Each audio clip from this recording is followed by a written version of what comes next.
بسم اللہ الرحمن الرحیم۔ محترم ناظرین کرام، آج میں حضرت مولانا قاری محمد حنیف ملتانی رحمۃ اللہ علیہ کا ایک بہت ہی خوبصورت بیان لے کر آیا ہوں۔ امید ہے کہ یہ بیان آپ کو بہت پسند آئے گا۔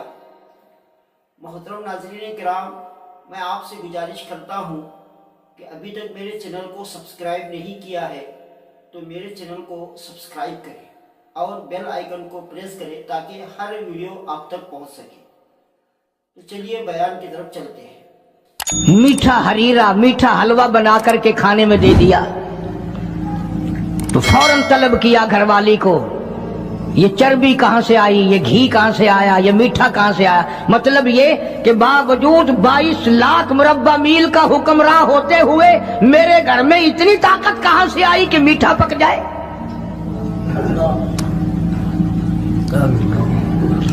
میرے گھر میں اتنا پیسہ کہاں ہے کہ میٹھا پکے؟ یہ تم نے کیسے بنایا؟ کہاں سے لائی ہو؟ آج کون پوچھے؟ بازاروں میں دکانوں پہ بیٹھتے ہیں، کارخانوں میں رہتے ہیں، گھر جا کے کبھی پوچھا؟ گھر والی جب مسکرا کر کے رسگلے سامنے رکھتی ہے کبھی پوچھا کہ یہ کہاں سے آئے؟ میں نے تو خرید کے نہیں بھیجے، یہ آئے کہاں سے ہیں؟ کبھی میرے جیسے کسی ملا نے پوچھا کہ یہ تو جو تم نے ختم شریف میں 50 کھانے رکھے ہیں، مرنے والا یتیم بچے چھوڑ گیا، یہ 50 کھانے آئے کہاں سے ہیں؟ حالانکہ قرآن کہتا ہے ان الذین یأکلون اموال الیتامی ظلما انما یأکلون فی بطونہم نارا۔ یتیم کا مال کھانا ایسا ہے جیسا اپنے پیٹ میں انگارے بھر لینا۔ کون پوچھے؟ کیوں پوچھا جائے؟ جناب ابو بکر صدیق رضی اللہ تعالیٰ عنہ نے فوراً گھر والی سے پوچھا، میں بادشاہ ٹھیک ہوں، امیر المؤمنین بھی ہوں، خلیفۃ المسلمین بھی ہوں، نبی کے مصلی پہ کھڑا ہو کر نماز پڑھاتا ہوں، مسلمانوں کا بادشاہ ہوں، پر میرے گھر میں میٹھا کھانا پکنے کی طاقت نہیں۔ کہاں سے آ گیا یہ؟ آج کل تو مزدور جہاں کام کرتا ہے 10 روپے کا کام کرتا ہے تو 20 روپے کا نقصان کر کے آتا ہے جان بوجھ کر۔ یہ حرام خوری نہیں؟ وہیں سے بچے پالنا، وہیں سے اپنا پیٹ پالنا اور وہیں مالک کا نقصان کرنا۔ پھر ساری دنیا کو شکایت ہے جی برکت نہیں رہی، رحمت نہیں رہی، سکون نہیں رہا، نئی نئی بیماریاں آ گئی۔ ارے جب پیٹ میں ہر وقت سور جائے گا تو حرام کے بیماریاں کیسے نہیں پیدا ہوں گی؟ کبھی اس کا حق پیٹ میں جا رہا ہے، کبھی اس کا حق گیا، کبھی اس کا مال گیا، کبھی یہ ہوا، سکون کیسے آئے گا؟ یہ نبی کا سسر صدیق اکبر، نبی کا پہلا خلیفہ، نبی کا جانشین، مسجد نبوی کا امام، گھر والی سے بادشاہ ہوتے ہوئے پوچھتا ہے میرے گھر میں میٹھا کھانا پکنے کے پیسے نہیں، طاقت نہیں، تو کہاں سے لائی؟ ہم نے کہا حضرت بچے کئی دن سے کہتے تھے امی میٹھا تو کھانا پکا دے ایک دن، امی میں نے تھوڑا تھوڑی آٹے کی چٹکی روز بچائی، کئی دن میں نے آٹا بچایا، گزارا کیا، وہ آٹا بیچ کر تھوڑی سی چربی منگائی، تھوڑا سا میٹھا منگایا، بچوں کے لیے بنایا تھا، آپ کو بھی دے دیا۔ فرمایا کاغذ لاؤ، اسی وقت بیت المال کو لکھ بھیجا ابو بکر کے یہاں اس سے کم آٹے میں گزارا ہو سکتا ہے، اتنا آٹا کم کر دیا جائے۔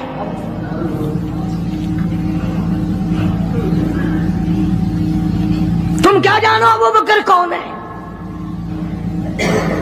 کبھی کسی بوڑھی نے، کبھی کسی بہو نے، کبھی کسی نے دھی نے کہا کہ آؤ آج ابو بکر صدیق کی نیاز پکاتے ہیں۔ نظر اللہ نیاز حسین، نبی کے یار کا نام نہ لینا کبھی بھی۔ امام الانبیاء محبوب کبریا حضرت محمد مصطفیٰ صلی اللہ تعالی علیہ وسلم نے فرما دیا، او لوگوں، امت کے تمام لوگوں کا میں نے احسانات کا بدلہ چکا دیا، سب کے قرضے چکا دیے، سب کے لینے دینے میں نے برابر کر دیے، پر او میرے اللہ، ابو بکر کے احسانات کا بدلہ تو دے سکتا ہے، میں نہیں دے سکتا۔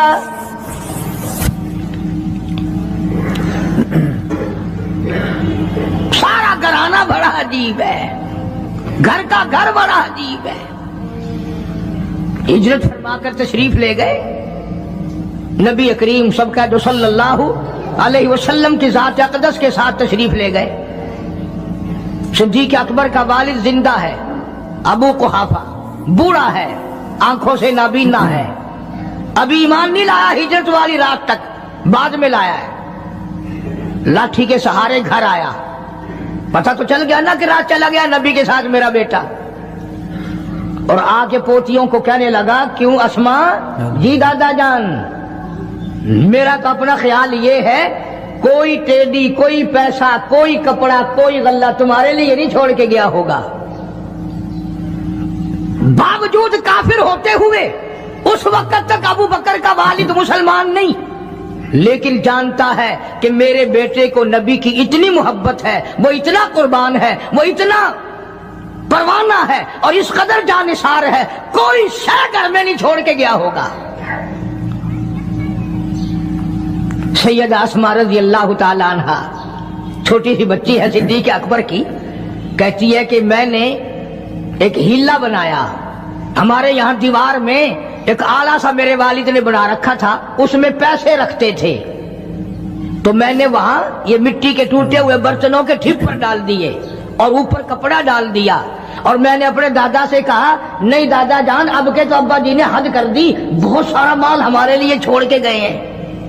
انہوں نے کہا، بیٹی میرا یقین نہیں پڑتا، وہ نبی کے بغیر ایک پیسہ تو کیا وہ اپنی جان پیچھے رکھنے کو تیار نہیں۔ انہوں نے کہا، نہیں دادا ذرا آؤ تو صحیح۔ کہتی ہیں کہ میں نے اپنے دادا کا یوں ہاتھ پکڑ کے، دکھتا تو تھا نہیں، اس کپڑے کے اوپر پھیر دیا کہ دیکھیے یہ آلہ ہے نا، یہ تاک ڈالا کہ سب بھرا پڑا ہے، یہ کہنے لگا اچھا بہت اچھا کیا، تمہارا گزارا ہو جائے گا، مجھے بڑا فکر تھا، مجھے بہت پریشانی تھی، اب میں بے فکرہ ہو گیا کہ تمہارے لیے تمہارا ابا کھانے پینے کے لیے تو چھوڑ گیا۔ سیدہ اسماء کہتی ہیں، حالانکہ جس وقت میں نے یہ کارروائی کر کے دکھائی، ہم 2 دن کے بھوکے تھے۔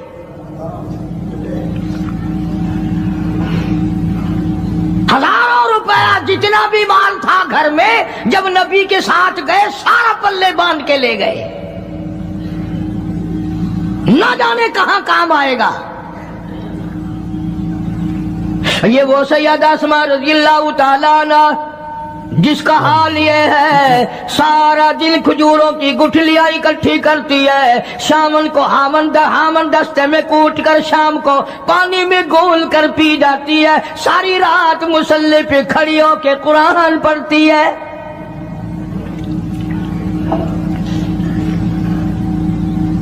عجیب قسم کا گھرانہ ہے صدیق اکبر رضی اللہ تعالیٰ عنہ کا۔ غربت نہیں تھی، سارے کا سارا قربان کر کے غربت بنا دی، نہیں دیکھا آل کو، نہیں دیکھا مال کو، نہیں دیکھا اپنی جان کو، سب کچھ قربان کر دیا۔ امام الانبیاء محبوب کبریا حضرت محمد مصطفیٰ صلی اللہ تعالی علیہ وسلم نے اس قدر رفاقت جوڑی، اس قدر یاری بنائی کہ کبھی بھی الگ نہیں ہوئے۔ آج تم قرآن پڑھتے ہو، قاری حنیف قرآن پڑھتا ہے، کیا اثر ہوگا کسی پہ؟ جناب ابو بکر صدیق رضی اللہ تعالیٰ عنہ مکہ مکرمہ میں نماز کی نیت باندھ کر قرآن کریم کی تلاوت کرتے ہیں، علماء نے لکھا ہے کہ پہاڑ بھی ہلنے لگ جاتے تھے، اور کافروں نے نبی پاک سب کا جو صلی اللہ علیہ وسلم سے شکایت کی کہ اپنے ابو بکر کو کہو یہ رات کو قرآن زور سے نہ پڑھے، ہمارے بیوی بچوں پہ اثر ہوتا ہے، ہمارے بچے مسلمان بننے کے لیے تیار ہو جاتے ہیں، ہماری عورتیں قرآن سن کر کفر چھوڑ کر مسلمان بننے کو تیار ہو جاتی ہیں، ابو بکر سے کہو یہ آہستہ قرآن پڑھا کرے۔ یعنی اس کی زبان میں اس قدر تاثیر تھی اور اس قدر اللہ تبارک و تعالیٰ نے خوف رکھا تھا، جو صدیق کی زبان سے قرآن سنتا تھا مسلمان بننے کے لیے تیار ہو جاتا تھا۔ آج ہم قرآن پڑھیں، حدیث پڑھیں، کچھ بھی پڑھیں، اثر نہیں ہوتا۔ کیسے ہو؟ ہمارے یہاں دلوں میں جگہ ہو جبھی تو بات بنے۔ اس لیے قرآن کریم کا کلا بل ران علی قلوبہم ما کانوا یکسبون، گناہ کرتے کرتے، حرام کھاتے کھاتے اس قدر دل کالے ہو گئے، اب قرآن کے لیے، دین کے لیے، ایمان کے لیے گنجائش کوئی نہیں، اندر گنجائش ختم ہو گئی، سارا دل بھر گیا۔ فرمایا کلا انہم عن ربہم یومئذ لمحجوبون، ہرگز ایسا نہیں جو لوگوں کا خیال ہے، دین ان کے خیالات پہ نہیں چل سکتا۔ جناب ابو بکر صدیق رضی اللہ تعالیٰ عنہ بیمار ہیں، آخری وقت قریب ہے، اللہ اللہ۔ سیدہ عائشہ صدیقہ رضی اللہ تعالیٰ عنہ کے ہاتھ میں نیا کپڑا دیکھا، بیٹی کے ہاتھ میں نیا کپڑا دیکھا، صدیق اکبر رضی اللہ تعالیٰ عنہ نے فرمایا بیٹی یہ کپڑا کیسا ہے؟ عرض کی ابا جان کفن کے ارادے سے منگوا لیا ہے، نہ جانے کس وقت ضرورت پڑ جائے گی، مجھے خطرہ ہے، اندیشہ ہے، آپ کا آخری وقت ہے، میں نے کفن کے لیے کپڑا منگا لیا ہے۔ اللہ اکبر۔ ناراض ہوئے، فرمایا عائشہ وعدہ کرو مجھ پر نیا کفن نہیں ڈالو گی۔ عائشہ یہ کپڑا جو تو نے کفن کے لیے منگایا مدینے کی کسی بیوہ کو دے دینا، سر پہ ڈال کے پردہ کر لے گی۔ عائشہ کسی یتیم کو دے دینا، وہ اپنا کرتا بنا لے گا، وہ غریب اپنا ننگ ڈھک لے گا، مجھے نئے کفن کی کوئی ضرورت نہیں۔ اللہ کے یہاں کفن نہیں دیکھے جاتے، اس کے یہاں تو اعمال دیکھے جاتے ہیں۔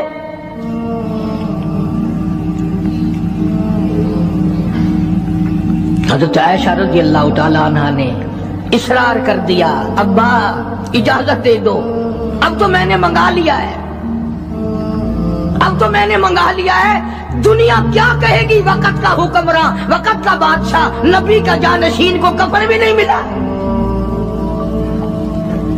پھر دوسرا رخ اختیار کیا ہے صدیق اکبر سب قید رضی اللہ تعالیٰ عنہ۔ فرمایا عائشہ او میری بیٹی، نبی کریم صلی اللہ تعالیٰ علیہ وسلم کا آخری وقت تیری گود میں آیا، تیرے سامنے آیا، تو نے آقا مدنی صلی اللہ علیہ وسلم کا آخری وقت دیکھا۔ حضرت عائشہ رونے لگی، ہاں میں نے دیکھا، سب کچھ مجھے معلوم ہے، پر عائشہ شہنشاہ کائنات کا کفن بتا۔ اس مدنی کریم صلی اللہ علیہ وسلم کا، دو جہان کے بادشاہ کا، یتیموں کے وارث کا، بیواؤں کے سہارے کا، دو جہان کے سردار، دو جہان کی رحمت حضرت محمد کریم صلی اللہ علیہ وسلم کا کفن بتا۔ حضرت عائشہ رونے لگی، عرض کی ابا جان جن کپڑوں میں سرکار اس دنیا سے تشریف لے گئے ان کپڑوں میں 12 پیوند تھے، 12 ٹاکیاں تھی۔ فرمایا عائشہ پھر تیرا کیا خیال ہے، میرا محبوب ٹاکیوں میں گیا ہو میں نئے پہن کے جاؤں؟ جن کپڑوں میں میری وفات ہو یہی میرے کفن میں استعمال کرنا،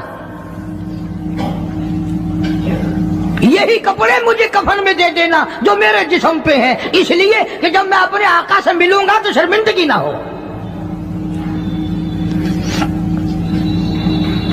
اور آج ذہن یہ ہے کہ میت کے کپڑے کو ہاتھ بھی نہ لگانا، پہننا تو درکنار، ہاتھ لگانے کو تیار نہیں، گھر میں رکھنے کو تیار نہیں،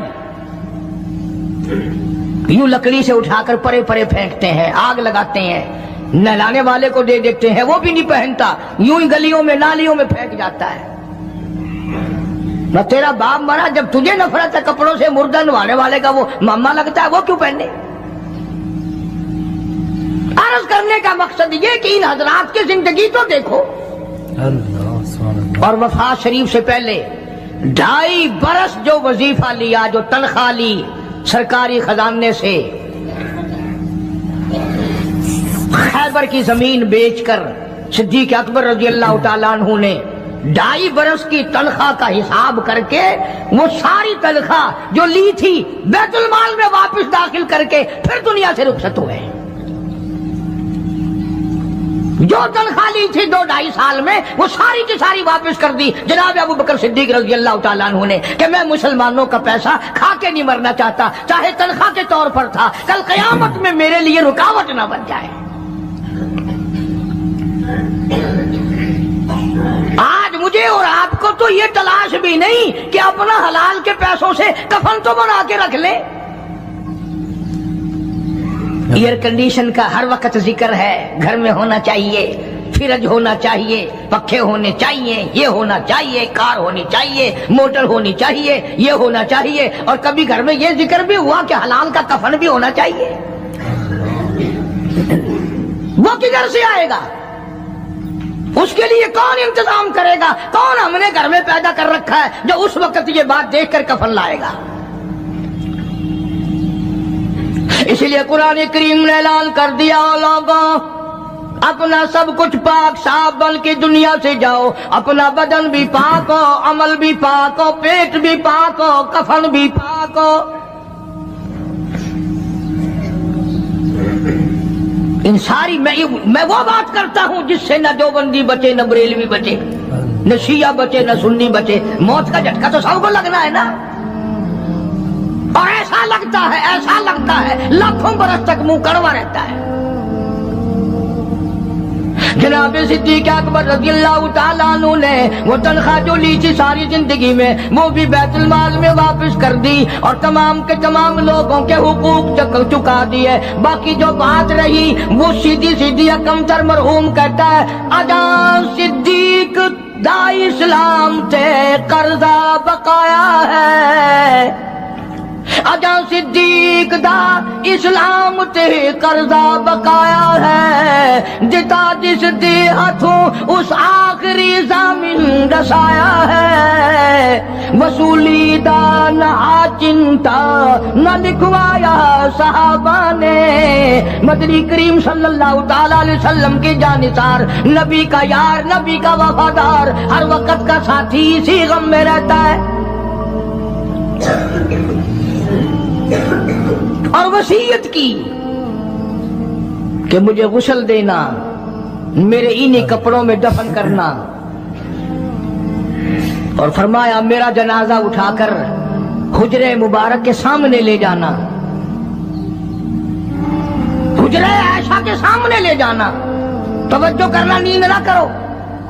اور یوں فرمایا نبی پاک صلی اللہ علیہ وسلم کی جہاں قبر شریف ہے، حضور کا حجرہ ہے، روضہ ہے، دروازے پہ کھڑے ہو کر آواز لگانا، کالی کملی والے صدیق آ گیا ہے. فرمایا اگر اجازت ہو تو اندر دفن کرنا، اور اگر اجازت نہ ہو تو جنت البقیع میں لے جانا. علماء کہتے ہیں کہ جب میت کو جا کر کے روضہ اقدس صلی اللہ علیہ وسلم کے سامنے رکھا اور آواز لگائی تو دروازہ خود بخود کھل گیا اور آواز آئی، دیر نہ کرو، محبوب کو محبوب سے ملا دو.